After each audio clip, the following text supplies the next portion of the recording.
गांव के बगीचे के दिल में मोनू सिर झुकाकर बैठा है। उसका खाली बगीचा उसकी आंखों में लालसा को दर्शाता है। उसके कल्पना में आम नाचते हैं जो उसके आसपास की बंजर धरती के विपरीत हैं। एक झलक उसकी आंखों को पकड़ती है। एक चमकता हुआ बीज जिसमें अनकही क्षमताएं हैं उसकी हथेली में टिका हुआ है।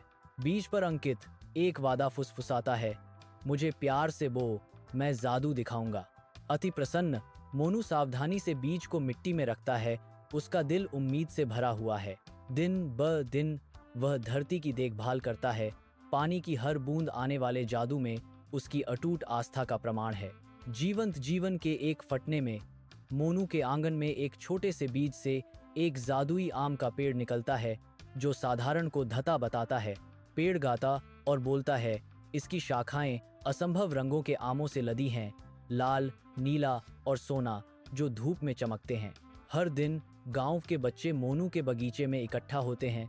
उनके चेहरे पेड़ की मनमोहक कहानियों की खुशी भरी प्रत्याशा में ऊपर की ओर मुड़ जाते हैं। हंसी हवा में गूंजती है क्योंकि बुद्धिमान पेड़ अपनी कहानियां साझा करता है जिससे पूरे गांव में खुशी और आश्चर्य फैलता है। एक लालची व्यापारी गांव के रास्ते पर आता है। उसकी आंखें लालच से चमक रही हैं क्योंकि जादुई आम के पेड़ की कहानियां उसके विचारों में भर जाती हैं। एक कुल्हाड़ी उसके हाथ में भयावह रूप से चमकती है जो पेड़ का व्यक्तिगत लाभ के लिए शोषण करने के उसके इरादे का प्रतीक है। दृढ़ निश्चय के साथ वह मोनू के बाग की ओर बढ़ता है। उसका चेहरा बेहिसाब लालच का मुखौटा है।